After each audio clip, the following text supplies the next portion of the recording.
Crime is a chlorine gas attack carried out over the weekend by his forces against a rebel-held suburb of Damascus. Assad's poison gas suffocated children. Pictures of the aftermath of that are all over the internet, and they are horrifying. Assad is a monster. That's the official story. Almost everyone in power claims to believe it. The push to war in Syria, by the way, has united politicians from both sides. Lindsey Graham and Howard Dean typically agree on very little. Not much at all. But today, they are both calling for war in Syria. Graham is demanding massive attacks on the Syrian military. Dean is going even further than that. On Twitter, he called the president, quote, a wimp for merely sending thousands of troops and launching tons of bombs at Syria. That's not enough for Howard Dean, who, as you may remember, once ran for president as the peace candidate. Tonight, he wants total war in Syria. Television pundits, of course, strongly agree.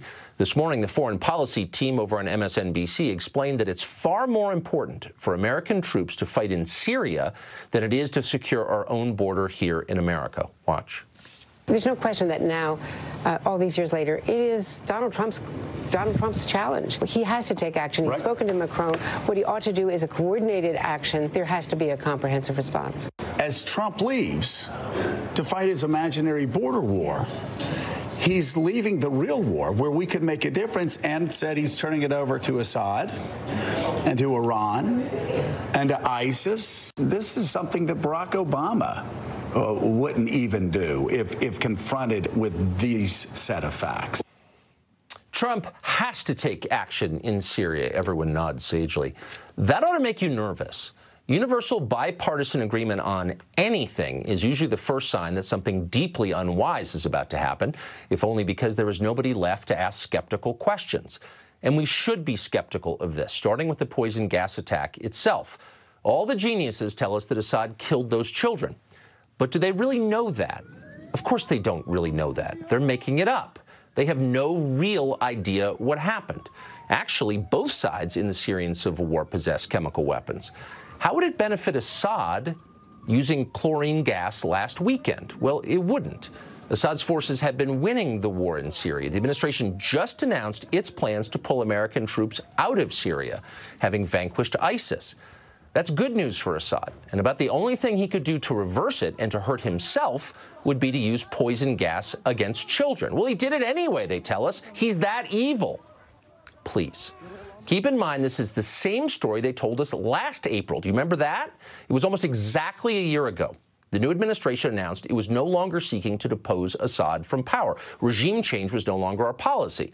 So the usual war chorus in Washington started yelping, went berserk, and days later, Assad supposedly used sarin gas against civilians in Syria. There was video. We bombed a Syrian airbase in response to that. At the time, this show asked what seemed like the obvious question: are we really sure that Assad did that? It seems weirdly timed and counterproductive to him. Shut up, they explained. Of course we're sure. What an unpatriotic question. But of course they were lying. 2 months ago, the Secretary of Defense admitted that actually we still have no proof that Assad used sarin gas last year. The story, it turns out, was propaganda. It was designed to manipulate Americans, just like so much of what they say. We've seen this movie before, and we know how it ends. But just for the sake of argument, let's assume they're not lying this time. Let's assume Assad did just use chlorine gas against kids. He's perfectly capable of that, by the way, not defending his moral character. Let's say he did do it. Would that be worth starting a new war over? Overthrowing Assad's regime in Syria would result in chaos. Many thousands would die. And in fact, we might likely see the genocide of one of the last remaining Christian communities in the Middle East, and we ought to care about that. Some of the dead, of course, would be American servicemen. A new war would cost us tens of billions of dollars, maybe hundreds of billions. Would it make America safer? Would it make the region more stable? Let's see. How exactly did regime change work in Iraq and Libya? Doesn't matter, say our moral leaders on CNN and everywhere else. Atrocities like this cannot be tolerated. Okay, but let's be real. We do tolerate atrocities like this all the time. For example, there's a devastating famine killing children in Yemen right now. The Saudis are causing that famine. Should we drop tomahawks on Riyadh in response? Not until it's on YouTube, apparently. When you conduct foreign policy by viral video, pictures are essential. But in real life, Syria is a highly complicated place. With Assad gone, who would run it exactly? Do we have another strongman in place to install? Or is it our hope that a stable democracy will magically appear in the wake of this protracted civil war? And who exactly are these moderate rebels you're always hearing about, the ones that we're supporting with your tax dollars? Well, a lot of them turn out to be Islamist crazies. For example, the city where the chemical attack just occurred is mostly controlled by the Army of Islam. It's a radical group that has called for establishing an Islamic state under Sharia law in Syria. That group's founder called for exterminating all Shia Muslims and Alawites from the country. But we're supposed to wage a new war on this group's behalf. Why is that exactly? Back in 2013, when the Syrian civil war was still in its early days, one onlooker weighed in on Twitter. Here's part of what he wrote, quote, "We should stay the hell out of Syria. The rebels are just as bad as the current regime. What will we get for our lives and billions of dollars? Zero." In another tweet, he said this, quote, "Let the Arab League take care of Syria. Why are these rich Arab countries not paying us for the tremendous cost of such an attack?" And in yet another tweet, he said this, "What will we get for bombing Syria beside more debt and a possible long-term conflict?"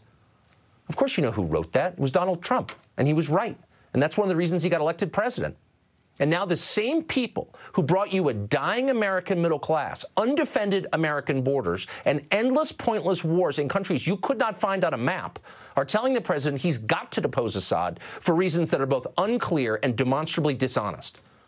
And by the way, it may happen. But before it does, Congress ought to consider a brand new constitutional amendment. Let's call it the Lindsey Graham Amendment. And here's what it would say. Congress shall topple no government until it finishes rebuilding the last government it toppled. And furthermore, talk show generals shall be required to personally visit the battlefield of every war they advocate for. End of amendment. That would have an immediate and positive effect. Let's hope it passes. Senator Roger Wicker is a Republican representing the state of Mississippi, and he joins us tonight. Senator, thanks for coming on. What is the American national security interest that would be served by regime change in Syria? Well, if you care about Israel, you have to be interested at least in what's going on in Syria. We're fighting ISIS there. Iran is seeking to dominate the whole region. I think we have national interests in Syria. But let me say this about what candidate Trump may have said, or what he said before he was a candidate. You know, there is information you receive when you're president of the United States that you really don't have as a candidate. And I appreciate the president putting a team around him that I have confidence in. Secretary Mattis and General Dunford, the chairman of the Joint Chiefs of Staff, I think are going to give the president good advice. John Bolton's starting today, and I there are think, smart and decent people around him. They're going to tell him what he needs to hear. Well, and there's certainly a lot of those people are smart. But I just want to get back to the core question that I think a lot of voters have, which is what's the American national security interest that is served? You said if you care about Israel, I do care about Israel, but what's the American national security interest that would be served by regime change? You can think of a lot of potential downsides, deaths, cost, et cetera. How would this country become safer by overthrowing Assad? I'm not sure that regime change is still our goal there. It was the goal of Barack Obama. It hasn't really been our stated goal during this Trump administration. But defeating ISIS in Iraq and in Syria is still our goal. And I think that is in the national interest. But wasn't defeating ISIS one of the goals of the Assad government? Of course, ISIS was a radical Sunni group. Assad is an Alawite allied with the Shiites. He was fighting ISIS as well. So why wouldn't we, if we believe ISIS is the main enemy, functionally find ourselves on the side of Assad?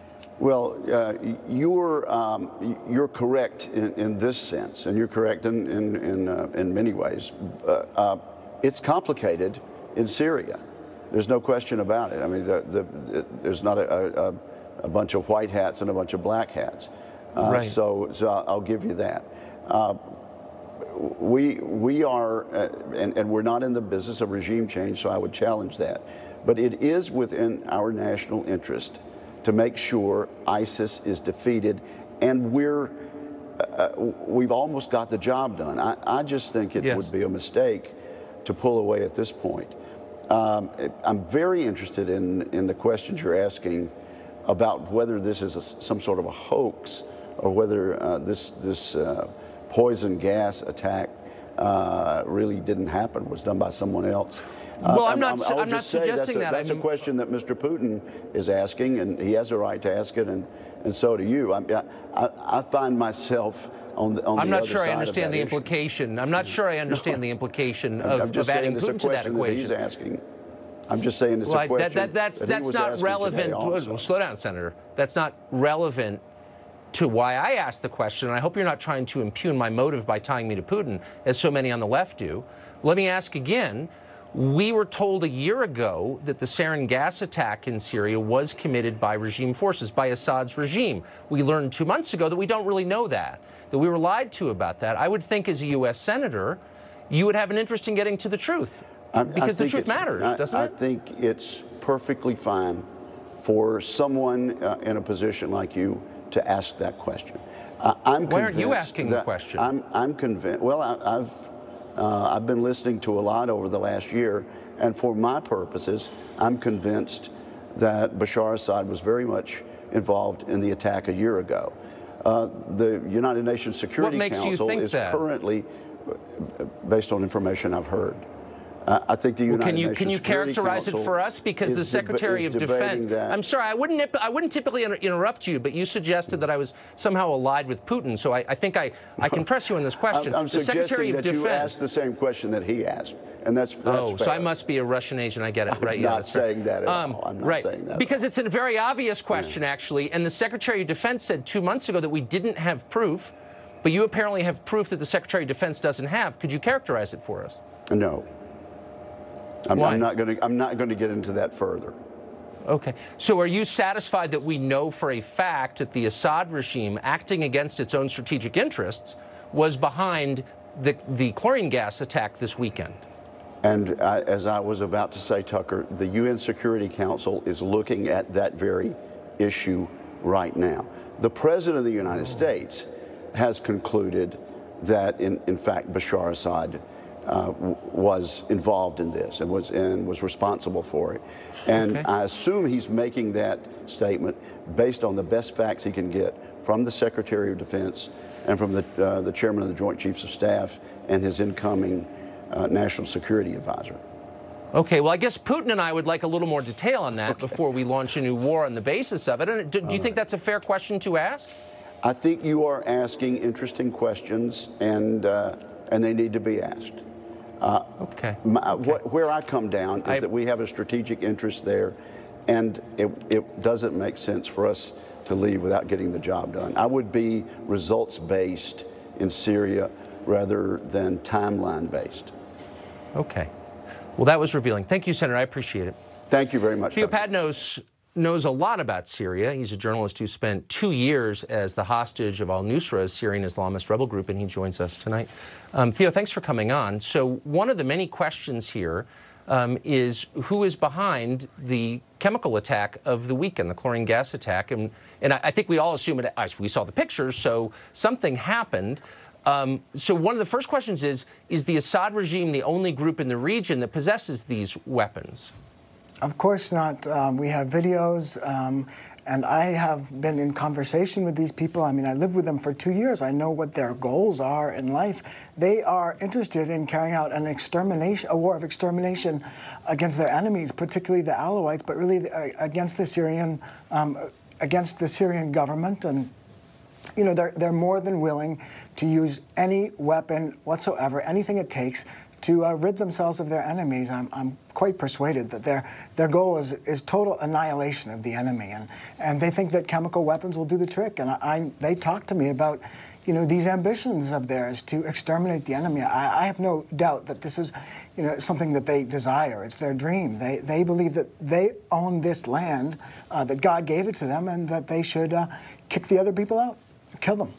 So since you spent years as a captive and are familiar with some of these groups, characterize for us, if you will, some of the rebel groups that the United States appears to be supporting and that we hope will take the place of the Assad regime once they're deposed. I mean, I can give you this characterization. I can tell you that the people that we believe we're supporting, I mean, as soon as we give a nickel to these people, it goes in 10 different directions. They divide every asset that is fungible up among the people that, among themselves. We don't know who we're giving our guns and our money to. We just don't. And even though we clear them, we vet them, and we train them, we don't know what happens once they go into the country. And it's just, it's an unexplored emptiness, those places that the rebels control. The reason why we cannot investigate and figure out who actually committed these chemical attacks is because every time any outside person that goes into these areas is either disappeared or will end up in a cage or tortured or will have his head cut off.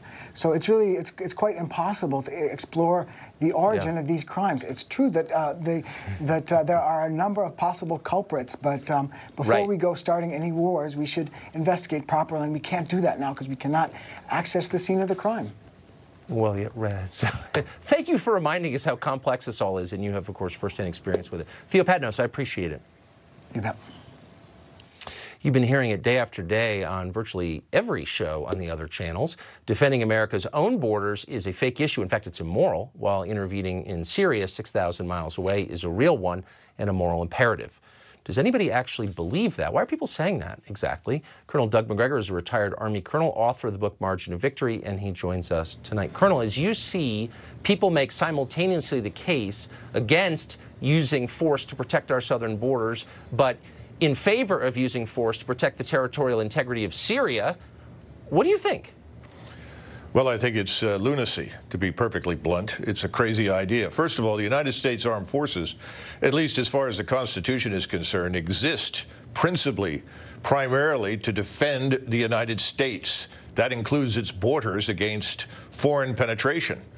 And for 150 years, we've tried to defend those borders. For 100 of those years, we had the United States Army on the border. From 1867 onward, we built forts. We had thousands of troops down there. All the generals that commanded our forces during the Second World War served on the Mexican border. We've been dealing with criminality, corruption, forms of terrorism for decades. And this is not a new problem. People need to understand that Mexico is America's soft underbelly. Before World War II and the Rainbow Plans, we recognized that Mexico presented a threat because Mexico also sides with our enemies. Mexico sided with Germany during World War I against us. Mexico was the principal platform for the KGB in the Western Hemisphere all through the Cold War. Mexico is hostile to us. And for the last 40 or 50 years, anyone heading north in Mexico who said they wanted to go to the United States got to ride on public transportation for nothing. Now add to that the drug trafficking, which is now capitalized on corruption on a scale never before seen in the history of that country, and then the millions and millions and millions of people that had penetrated our border. Then look at the nexus of terrorism and criminality in the Caribbean Basin, where we intercept every day thousands of communications in Farsi, in Arabic, in Russian, in Chinese. It doesn't take a genius to figure out that we have real conflict in Mexico, and we ignore it at great peril. We're already spending billions to deal with the consequences of illegal immigration and the criminality here. We have criminals in our jails, costs us hundreds of billions of dollars every year. This has got to stop. Donald Trump said he would control the border. It's time to put the military on the border. The National Guard is nice, but the National Guard is not experienced in this. The regular Army is. We have thousands of people with experience. We need to put them on the border, and we need to secure it. Then we can rotate the National Guard through. Thank you for that plain explanation, Colonel. I have hard-earned, and I appreciate it. Okay. We remember that caravan of migrants coming up from Central America. The media said they were dispersed in Mexico, but most migrants in one van say they're coming here anyway. And if they get to California, they'll find a state in civil war over sanctuary cities, and doubtless they'll get to stay. We'll speak to one politician from that state next.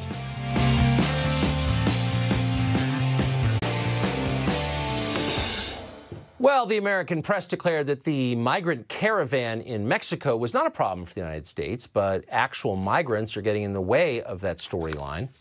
A CNN reporter interviewed a man in a van of migrants in the caravan, and after claiming that many plan to stay in Mexico, the reporter found that almost all of them actually plan to head here to the United States.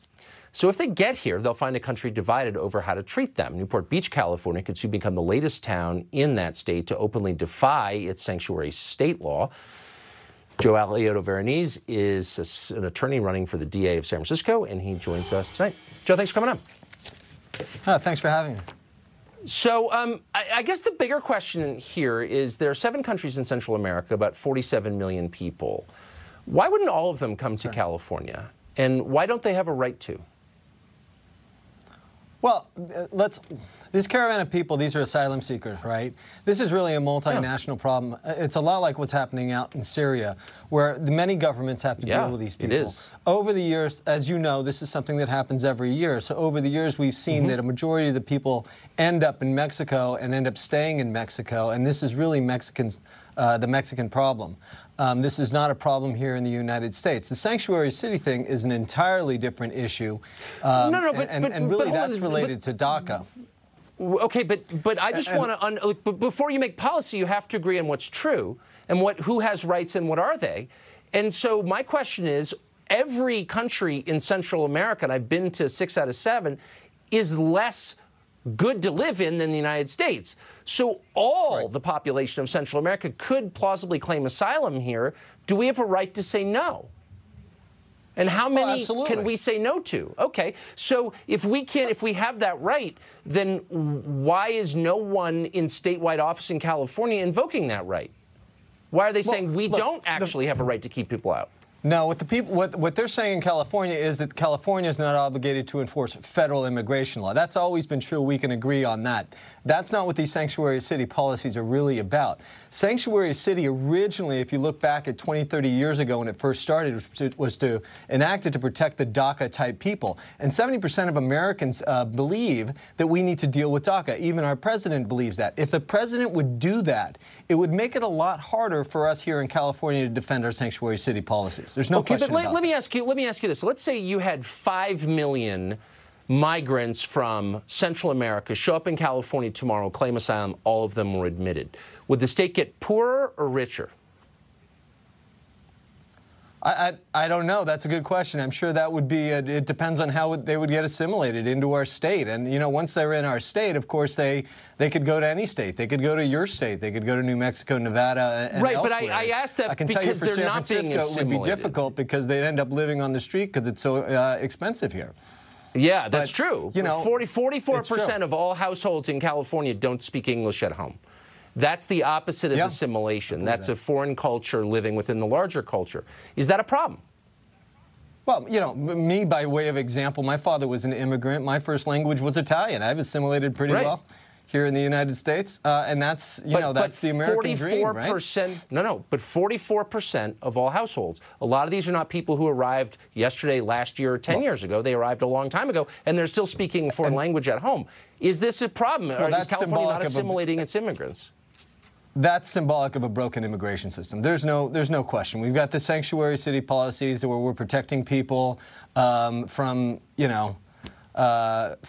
certain federal incursions. There's no question about it that we are accepting people here in California. We build bridges, not walls. That being said, the federal government does have a right to enforce federal immigration policy. Okay, I'm not sure I even understand your answer. Here, let me ask you one last question, which is the outflow from California of middle-class, native-born Californians is overwhelming. It's all over the news in your state. I know you've seen it.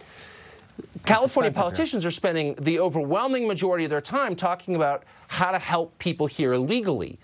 Do you worry that you're not paying enough attention to your own people, to your own middle class, and they're leaving? Oh, every day, all day long. We are spending more and more money, just by way of example, here in California. Our city budget used to be $3 billion, not 15 years ago. Now it's $10 billion, and we have people running for mayor that want to add, billion-dollar bonds. There's no question it's getting more expensive. Some of the liberal policies are very expensive. We need to start looking inward instead of outward to make sure that our own are taken care of. There's no question about that. All right, well, good for you. I think that we're at a tipping point on that. You're the first person from seeking office in California on the left who said that, so thank you. Joe, good to see you. Yeah, good to see you too. First it was guns, they were going to take them away, but now they're going further. In London, which is a city and kind of a country now, the mayor is going after knives. How long until the left comes for your buck knife? Plus, Bill de Blasio's regime in New York is pretty tough on guns. So guess what one of his top aides was just caught with? Illegal gun? We'll tell you when we come back. A month. Well, a possible war with Syria seems like an important news story, but it's not the important news story of the day, not the most important. CNN revealed their view of that this afternoon when they cut away from Nikki Haley at the UN to this. We must not overlook Russia and Iran's roles in enabling the Assad regime's murderous destruction. Russia and Iran have military advisors. We're going to break away from Nikki Haley's testimony before the UN Security Council. We have breaking news just in. The New York Times just reported that the FBI today raided the offices of President Trump's longtime attorney, Michael Cohen.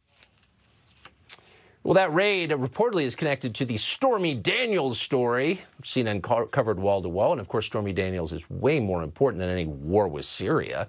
That's CNN's position. Is it Mark Stein's position? He joins us tonight, author and columnist.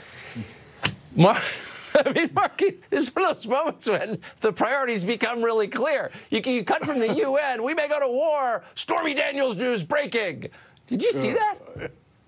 Yeah, I saw this new film, Chappaquiddick, over the weekend, and after Ted Kennedy has his car accident, his dad, Joe Kennedy, calls in all the old Kennedy fixers, and they're thrilled because Chappaquiddick happened at the time that man was about to set foot on the moon. Yes. And so they thought, oh, this is great. If man sets foot on the moon for the first time ever, this will bury Ted's car accident and we'll be okay. You can bet that if man set foot on the moon for the first time and they raided Trump's lawyer's office, that Trump's lawyer's office would absolutely crush one giant step for mankind, would bury it. It would be on the foot of page 37, and no one would ever know man had landed on the moon. That's the priorities over at CNN.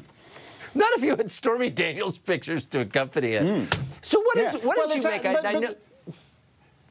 It's as I said to you last time. I mean, it was a perfectly good sex scandal, and now it's a $130,000 campaign finance infraction that Robert Mueller and the FBI are going to pursue to the ends of the earth if necessary. They don't care how many millions of dollars they spend nailing some guy on a $130,000 campaign finance infraction. I like my sex scandals to be about sex, not about campaign finance. I totally agree. It's way less appealing when it becomes campaign finance related. All right, so I know you follow news from the UK. The mayor of London, Sadiq Khan, is now, not making this up, vowing a crackdown on knives, cutting implements, following a crime wave there. He said, and I'm quoting, "There's never a reason to carry a knife," in vowing to punish all who do. Meanwhile, in New York, in related news, Bill de Blasio aide Regan Stevens was arrested after she was caught with an illegal handgun in her car. What do these add up to other than, like, the end of Western civilization? Well, it's interesting to me in Britain because I believe the National Cutlery Association has come out strongly against background checks for people who want to own knives, and you know they're thinking that, you know, people, if you outlaw knives, only outlaws will have knives. And I use the term cutlery seriously because people use what's to hand. I was in a French village 2 summers ago, and a lady and 2 of her daughters were felt to be were in their bathing suits, and the Mohammed next to them went full Allahu Akbar, stabbed them with a fork, the fork he was having breakfast with, and a helicopter had to fly in and helicopter the wounded to a hospital in Grenoble. People use what's to hand. And the reality in London, as Katie Hopkins said on your show a couple of nights ago, is that 85% of last month's stabbings, both perpetrators and victims, are basically the result of modern immigration policies. And that, to tie it, what you were talking about with the general about the border, that's the issue. If you don't have a border, if you don't have a security perimeter at the border, you wind up having to have security perimeters over everything else, including cutlery displays in London supermarkets. When you have a population that can't control itself, you can't have rights, actually, is the problem. So de Blasio's aide gets caught with an illegal handgun. Is this like PETA running a butcher shop?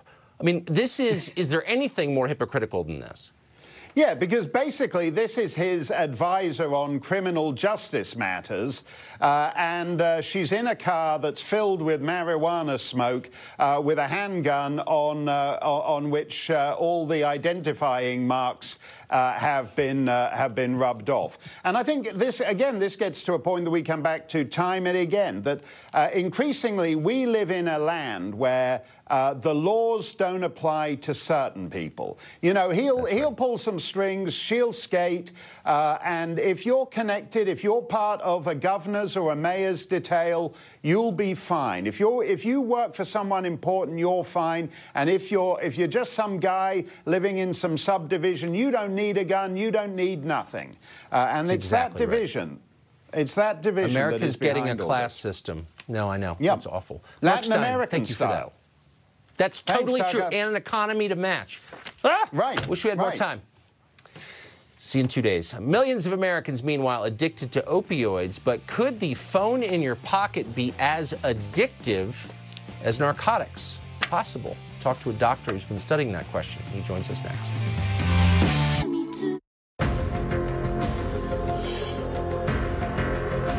Millions of Americans, as you know, are addicted to opioids. Tens of thousands die from ODing on them every year. This is the worst drug crisis in American history by far.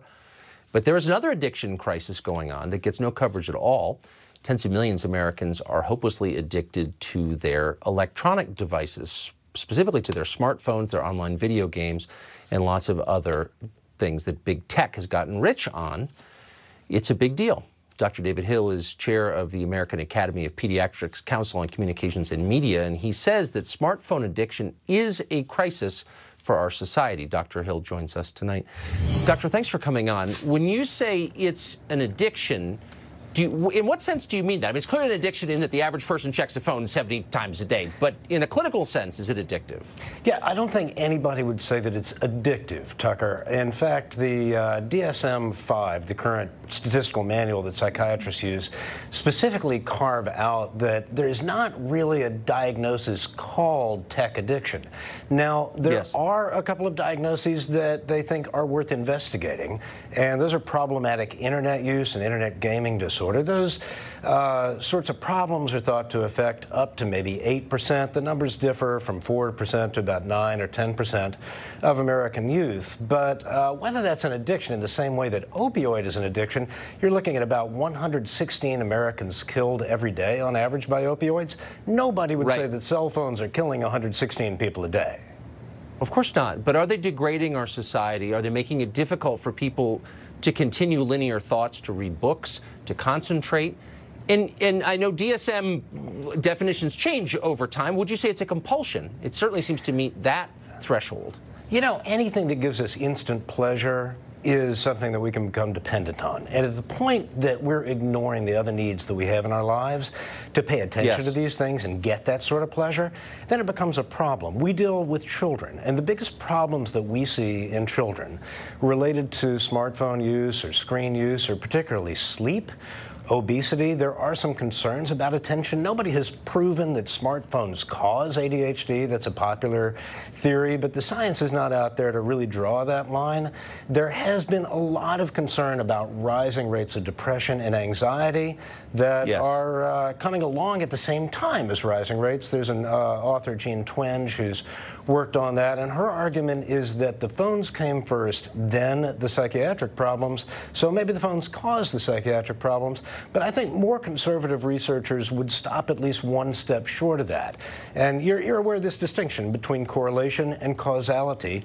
Most people see a very strong correlation, but I don't know that most experts in the field are quite ready to jump to causality. I know a lot about the correlation between a lack of research and not really knowing what the truth is. And I don't think there's been a lot of research on this thing, which is ubiquitous in our society and wasn't 10 years ago. I mean, I don't know why we don't know more, I guess is the question. We're almost out of time, but do you have a thought on that? Many of my friends and coworkers are working on this issue right now. The research is burgeoning, but it takes a while to do a good study. And the technology is moving fast. And so once you get a study in the bag, the technology has evolved right away from you. But I would strongly support more money dedicated toward research, because this is huge. Well, it's changed everything, and we haven't paused to think about how. And I hope that we will. Doctor, thank you. Good to see you. Thank you. The CEO of Facebook, Mark Zuckerberg, is testifying in Capitol Hill tomorrow. Fox, of course, will be covering that testimony live tomorrow afternoon. We hope you'll watch. We will be.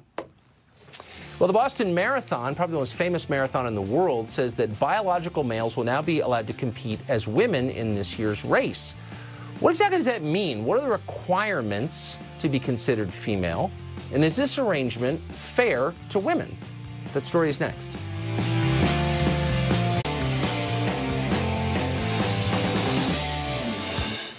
Well, the Boston Marathon, which is the most elite running event in the world, just announced that the transgender women in general, but that would be biological males who identify as women, will be allowed to race in the women's part of this year's race.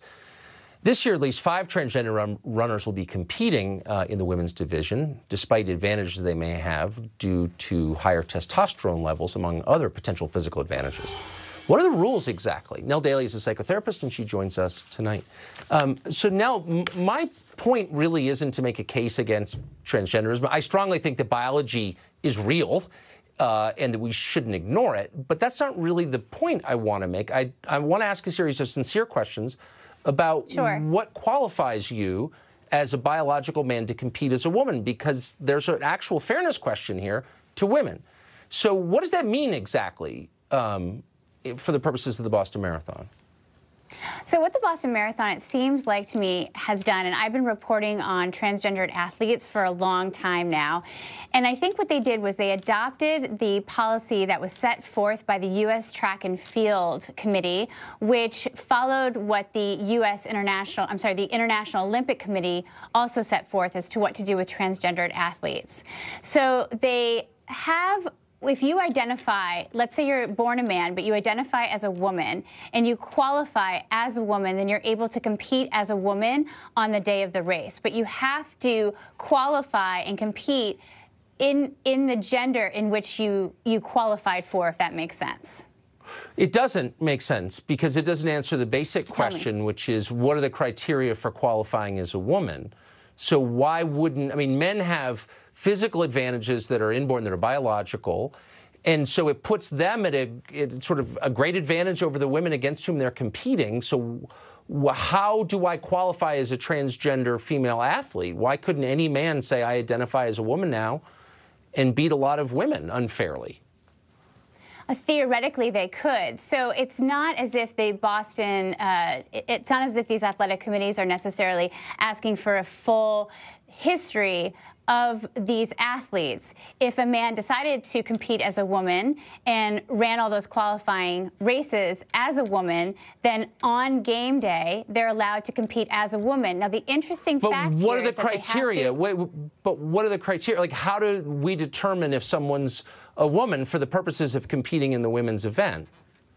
Like, how do we, other than a person's word for it?